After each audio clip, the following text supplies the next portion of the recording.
Hola, bienvenue dans Je suis potentiel, j'espère que tu vas bien. Aujourd'hui, je viens de te parler du fait de se lancer, de se jeter à l'eau, d'arrêter de réfléchir, d'arrêter de se trouver des excuses. Hola, bienvenue dans Je suis potentiel, ton podcast de développement personnel. Je m'appelle Morgane, alias coach optimiste sur Instagram. Je suis coach de vie. Toutes les semaines, je viens te parler de relationnel et de relations avec soi-même, d'hygiène de vie, de carrière et de spiritualité. Je te partage des clés d'épanouissement personnel, mon cheminement et l'évolution de mes réflexions liées à la connaissance de soi. Je crois que nous pouvons tous potentiellement être pleinement épanouis dans nos vies. Le tout est de libérer notre plein potentiel. Bonne écoute! En fait, je ne vais pas te donner de recettes miracles. Désolée si c'est ce que tu pensais avoir en cliquant sur le podcast. Je vais juste expliquer un peu comment moi je fonctionne pour arrêter de réfléchir, passer à l'action et au final créer la vie qui me régale au lieu d'attendre et de me trouver des excuses pour pas avancer. Déjà, s'il te plaît, autorise-toi à rêver. Si t'as l'impression que c'est trop ambitieux, c'est que t'es sur la bonne voie. On a déjà parlé dans un précédent podcast, mais quelque chose qui me drive vraiment, c'est si quelque chose me fait peur, j'y vais. Toi, demande-toi qu'est-ce qui te fait peur, tu le sais très bien. C'est cette chose que t'as derrière la tête et pour laquelle tu as du désir, tu as de l'envie, tu as de l'excitation. Quand tu vois des personnes qui le font, tu te dis putain, ça pourrait être moi, t'aimerais que ce soit toi. Mais tu passes ton temps à te dire que ce n'est pas fait pour toi, que tu n'as pas l'argent, que tu n'as pas le temps, que tu n'as pas le courage, que tu n'es pas assez, ou je ne sais quoi, je ne sais pas quelle excuse tu te racontes, mais quoi qu'il en soit, c'est du bullshit. En général, ce qu'on pense être impossible, c'est ce qui est impossible pour les personnes qui sont autour de nous. Ce qui est impossible aux yeux de tout le monde, aux yeux de ce qu'on nous a inculqué depuis qu'on était petit, c'est des idées qu'on nous a mis dans la tête. Nos croyances, elles découlent de constructions qu'on a acquises au cours de notre enfance, selon où est-ce qu'on a grandi, dans quel environnement. Donc ça, on est d'accord, c'est pas de notre faute, mais aujourd'hui, on peut les changer, ces croyances. Déjà, fais attention à ton entourage. Quand tu parles de tes projets, quand tu parles de tes rêves, regarde qui c'est qui dit ah ouais, trop bien, tu voudrais faire ça comment? Ce serait quoi exactement ton projet? Ah, je connais une personne qui l'a fait, tiens, follow cette personne sur Instagram. Ah ouais, ce serait une trop bonne idée, ah, je te vois trop bien faire ça. Ou alors, il y a aussi les personnes qui vont dire mais tu comptes t'y prendre comment? T'es sûr? Ouais, mais enfin, je veux dire, c'est quelque chose d'assez dangereux. C'est quelque chose qui va te coûter super cher. Toutes les personnes qui sont là pour te casser ta vibes, pour te casser tes rêves, qui ne t'encouragent pas, en fait, ces personnes qui ont des barrières mentales, elles vont te les transmettre. Donc, on a déjà les nôtres de base, on a déjà certains freins dans la tête, certaines croyances limitantes, c'est pas pour se rajouter ceux des autres. Pour te donner un petit exemple, il y a encore des années, le fait d'aller sur la Lune, la personne qui te disait ouais je vais aller sur la Lune, on la regardait en mode mais t'es un grand malade, toi tu crois trop la vie, c'est du popcorn. Sauf que ça y est, quelqu'un l'a fait, donc on sait aujourd'hui que c'est possible. Bon d'accord, tout le monde ne va pas sur la Lune tous les 4 matins, certes, mais n'empêche c'est quelque chose de possible qui était vu comme quelque chose d'impossible à la base. Ça c'est quelque chose à vraiment garder en tête à partir du moment où quelqu'un a fait cette chose que tu veux faire, c'est que tu peux le faire. Après, la question, c'est est-ce que tu es prêt à prendre les risques, les engagements, à travailler pour avoir cette chose, comme la personne qui l'a déjà fait a sûrement dû faire. Pour ça, d'ailleurs, je te conseille d'aller jeter une oreille sur mon podcast qui parle du fait d'envier les autres. J'explique justement ce qui se cache derrière certaines réussites, certaines actions qui ont été faites par d'autres personnes et qu'on envie sans se rendre compte de la totalité du projet en fait, en voyant seulement la partie immergée de l'iceberg. Donc rapproche-toi de ceux qui ont déjà fait ce que tu veux faire, de ceux qui croient que c'est possible de le faire, de ceux qui ont les mêmes ambitions que toi.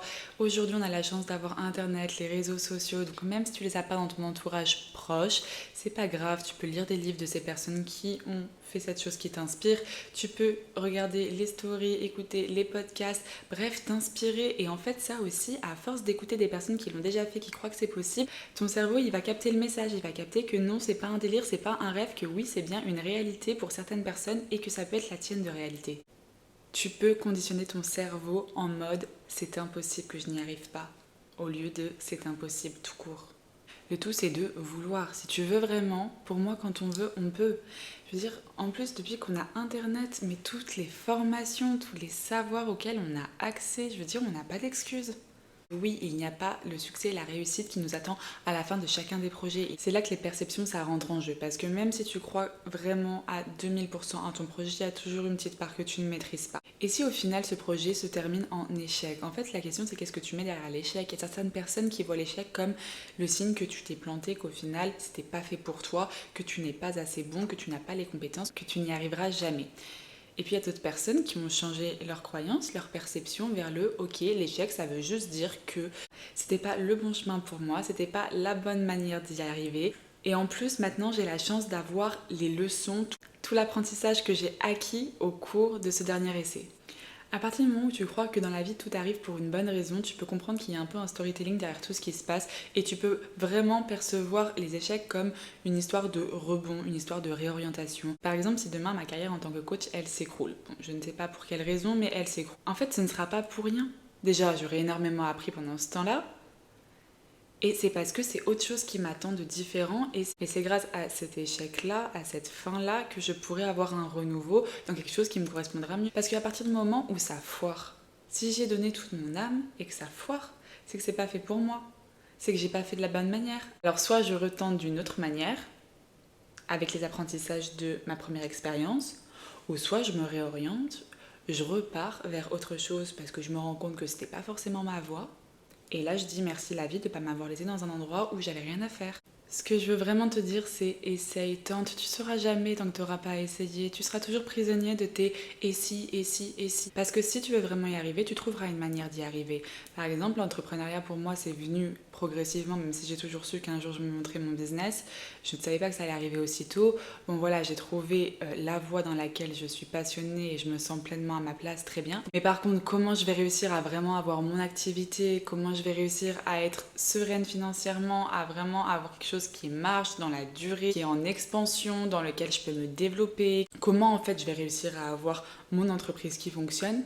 Mais ça, je n'en avais aucune idée quand je me suis lancée. Et mon idée là-dessus, elle s'affûte au fil des jours. Parce que ce mois-ci, ça fait tout pile un an que j'ai dit adieu à ma vie de salarié et que je me suis consacrée corps et âme à ma formation en tant que coach et la création de mon entreprise. Mais c'est en me concentrant, en donnant toute mon attention, mon temps, mon énergie dans ce projet que j'apprends au fur et à mesure comment rendre les choses possibles. À la base, tout ce que je savais, c'est que je voulais rendre les choses possibles. Comment les rendre possibles ? On apprend au fur et à mesure. Quand on veut vraiment, on apprend.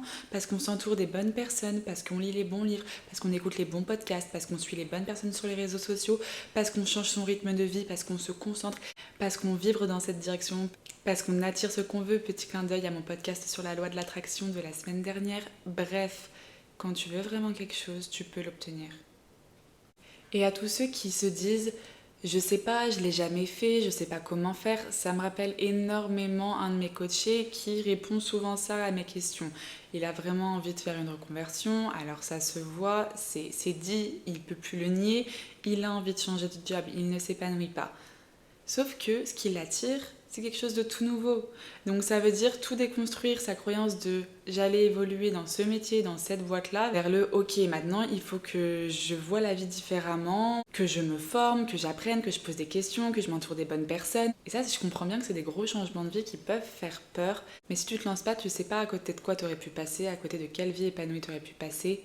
Comment tu veux être fier de toi au quotidien quand tu sais très bien que ta place, que ton cœur, il est ailleurs et que toi tu restes dans un endroit qui ne te convient pas, qui ne te reconnaît pas à ta juste valeur parce que tu as peur de passer à l'action. On est bien d'accord qu'on n'est pas tous égaux par rapport à la ligne de départ, sauf qu'à la fin, on peut vraiment arriver tous à la même ligne d'arrivée, c'est juste qu'on aura des efforts différents à faire, des stratégies différentes à faire, mais il n'y a pas d'excuse sur le fait que oui, peut-être que Machine elle a fait ça et que son père était déjà dans ce milieu et que du coup ça l'a aidé.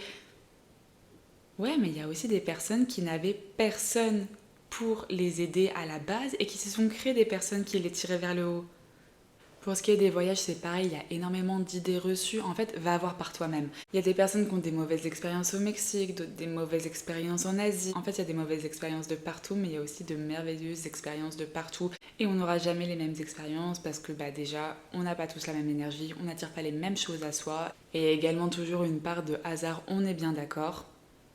Donc oui, peut-être qu'il y a des personnes qui préparent leur voyage fois 1000, qui ont besoin d'avoir des enveloppes budget pour tout ce qui va se passer, d'avoir tout anticipé avant de se lancer. Très bien, si c'est une manière de fonctionner qui leur convient, c'est parfait. Mais par contre, te dis pas que toi tu peux pas passer à l'action parce que t'as pas fait tout ça. C'est pas parce que toi t'as pas les 5000 € sur ton compte que cette personne avait quand elle a fait son tour d'Amérique latine que toi tu peux pas le faire.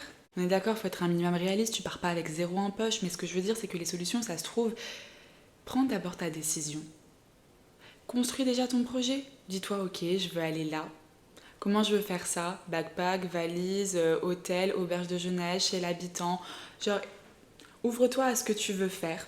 Pose-toi ces questions et ensuite tu vas trouver les solutions. Dès que tu auras choisi ce que tu veux faire, que tu seras sûr d'où tu veux aller, que tu vas commencer à en parler, à lire des choses à ce sujet, après tout va venir à toi.